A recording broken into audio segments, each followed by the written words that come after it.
पौराणिक कथा के अनुसार रात्रि पहर का समय हो चुका था। सफर की थकान से सभी को नींद आने लगी थी। एक चक्र गांव से निकल सभी पांडव वन में आ गए। तब भीम ने कहा, भैया आप लोग निश्चिंत होकर सो जाइए, मैं रात्रि में जाकर पहरा दूंगा। भीम की बात मानकर चारों भाई पांडव और कुंती एक वृक्ष के नीचे धरती पर ही सो गए। जैसे जैसे रात बीतने लगी, वन का वातावरण भयावह होने लगा। हिंसक जीव जंतुओं की आवाजों से वन गुंजायमान हो उठा, किंतु भीम अविचल अपने स्थान पर निर्भय खड़े होकर पहरे पर डटे रहे। जिस वृक्ष के नीचे पांडव सोए थे, उससे कुछ ही दूरी पर एक विशाल बरगद का वृक्ष था। वास्तव में वह वृक्ष एक भयानक और मायावी राक्षस हिडिंब का आवास था, जहां वह अपनी बहन हिडिंबा के साथ निवास करता था। दोनों राक्षस भाई बहन बड़े ही बलशाली थे। वे तरह तरह के रूप धारण करने में दक्ष थे, आकाश में परवास करना और साथ ही भोजन में मनुष्यों का मांस खाना दोनों को ही बड़ा पसंद था। रात्रि का दूसरा पहर बीत चुका था। दिन भर निद्रा लेने के पश्चात दोनों ही निशाचर राक्षस जाग गए थे। जागते ही हिडिंब अपनी बहन से बोला, हिडिंबा, मुझे कहीं पास ही से मानवों की गंध आ रही है। ऐसा मालूम पड़ता है यहीं कहीं मनुष्य है। जल्दी जाकर देख, यदि सचमुच ही मनुष्य दिखाई दे तो उन्हें मारकर ला। आज बहुत दिनों के पश्चात हमें मनुष्य का स्वादिष्ट मांस भोजन में खाने को मिलेगा। हिडिंबा भली प्रकार जानती थी कि एक बार मानव गंध मिलने के पश्चात उसका भाई मानव मांस खाने के लिए आतुर हो उठता है। अतः वह उसकी बात सुनकर तुरंत ही चल पड़ी। वह छिपते छिपाते उस वृक्ष के पास पहुंच गई, जहां कुंती अपने चारों पुत्रों के साथ गहरी निद्रा में लीन थी और भीम खड़ा पहरा दे रहा था। हिडिंबा ने उन सभी को देखा, किंतु भीम पर तो जैसे उसकी दृष्टि ठहर सी गई। हिडिंबा ने अब तक बहुत से पुरुषों को देखा था, किंतु भीम जैसा विशालकाय पुरुष आज उसने पहली बार ही देखा था। भीम का लंबा कद, सुडौल भुजा, सुगठित शरीर, हष्ट-पुष्ट अंग, चौड़ी छाती और तेजोमय मुखमंडल को देखकर हिडिंबा जैसे अपनी सुध बुध खो बैठी थी। वह तन मन से भीम पर न्यौछावर हो गई। भीम के आकर्षण में बंध कर वह ये भी भूल गई कि उसके भाई हिडिंब ने उसे वहां इन मनुष्यों को मारने के लिए भेजा है। हिडिंबा का हृदय भीम का सान्निध्य पाने के लिए आतुर हो उठा। उसने मन ही मन निश्चय किया कि चाहे जो भी हो, वह इन मनुष्यों को नहीं मारेगी और किसी भी तरह वहां खड़े बलशाली मनुष्य भीम को अपना बनाएगी।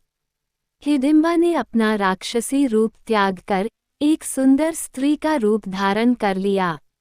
अपने अंग प्रत्यंग से कामुकता का प्रदर्शन करती हुई भीम के करीब पहुंचकर बोली, हे सुंदर पुरुष, तुम कौन हो? इस भयानक वन में क्यों आए हो? क्या तुम्हें नहीं मालूम कि यहाँ हिडिंब नामक एक भयानक राक्षस निवास करता है? उसे मनुष्यों का मांस खाना बहुत प्रिय है। यदि वह यहाँ आ गया तो वह तुम सबको मारकर खा जाएगा। इतनी रात को उस भयानक वन में एक रूपसी स्त्री को देख भी आश्चर्य में पड़ गए। वह सोचने लगे, ये स्त्री मुझे जिस हिडिंब राक्षस का भय दिखाकर सचेत कर रही है, क्या इसे स्वयं उस राक्षस का भय नहीं है? भीम को सोच में पड़ा देख हिडिंबा बोली, तुम चिंता न करो। यदि तुम मेरी बात मानकर मुझसे विवाह कर लो तो मैं केवल तुम्हें ही नहीं, बल्कि तुम्हारे जो साथी गहरी निद्रा में लीन हैं, उन सभी को यहाँ से लेकर कहीं दूर उड़ जाऊंगी। तब हिडिंब तुम्हारा कुछ भी न बिगाड़ पाएगा। मैं सोचती हूँ तुम्हें सत्य बता ही दूँ। मैं हिडिंब की बहन हिडिंबा हूँ।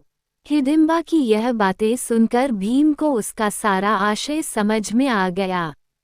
वह हंसते हुए बोले, हिडिंबा, मुझे तुम्हारे राक्षस भाई का लेशमात्र भी भय नहीं है। यदि वह राक्षस है तो मैं भी क्षत्रिय हूँ। क्षत्रिय अपने शत्रु का सिर कुचलना भली प्रकार जानते हैं। रही बात तुमसे विवाह की, तो उसे तो तुम भूल ही जाओ। तुम राक्षसी और मैं मनुष्य, भला तुम्हारा मेरा क्या मेल।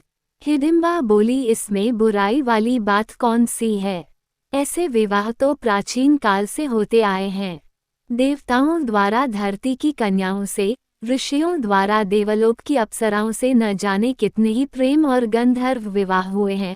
फिर मैं तो तुम्हारे प्रेम में पड़कर मन ही मन अपना सर्वस्व तुम्हें सौंप चुकी हूँ। रही बात मेरे राक्षसी होने की, तो मैं तुम्हें वचन देती हूँ कि मेरा जो मोहक रूप तुम देख रहे हो, मैं सदैव ही इस रूप में तुम्हारे साथ रहूंगी। मैं तुम्हें वह सभी सुख दूंगी जो एक पति अपनी पत्नी से चाहता है। भीम ने कहा, माना कि तुमने मुझसे प्रेम किया है, परंतु मैंने तो ऐसा नहीं सोचा। मैं तुम्हारे साथ विवाह नहीं कर सकता। हिडिंबा और भीम का ये वार्तालाप चल ही रहा था कि हिडिंब वहां आ पहुंचा। उन दोनों की बातें सुनकर उसके हृदय में क्रोधाग्नि सुलग उठी। वह अपनी बहन पर क्रोधावस्था में बोला, मूर्ख हिडिंबा, मैंने तुझे यहाँ इन पुरुषों को मारने भेजा था और तू यहाँ अपने प्रेम का राग अलाप रही है। अब मैं इन मनुष्यों को तो खा ही जाऊंगा, साथ ही तुझे भी नहीं छोड़ूंगा। अब हिडिंबा राक्षसी भले ही थी, किंतु थी तो स्त्री ही। हिडिंब का इस प्रकार उस पर क्रोध करना भीम को कदापि अच्छा न लगा। उन्होंने हिडिंब को ललकारते हुए कहा, इस स्त्री पर क्यों क्रोध दिखाता है, साहस है तो आ मुझसे युद्ध कर। भीम की यह ललकार सुनकर हिडिंब बड़ी द्रुत गति से भीम पर झपट पड़ा। भीम तो पूर्व से ही इसके लिए तैयार थे।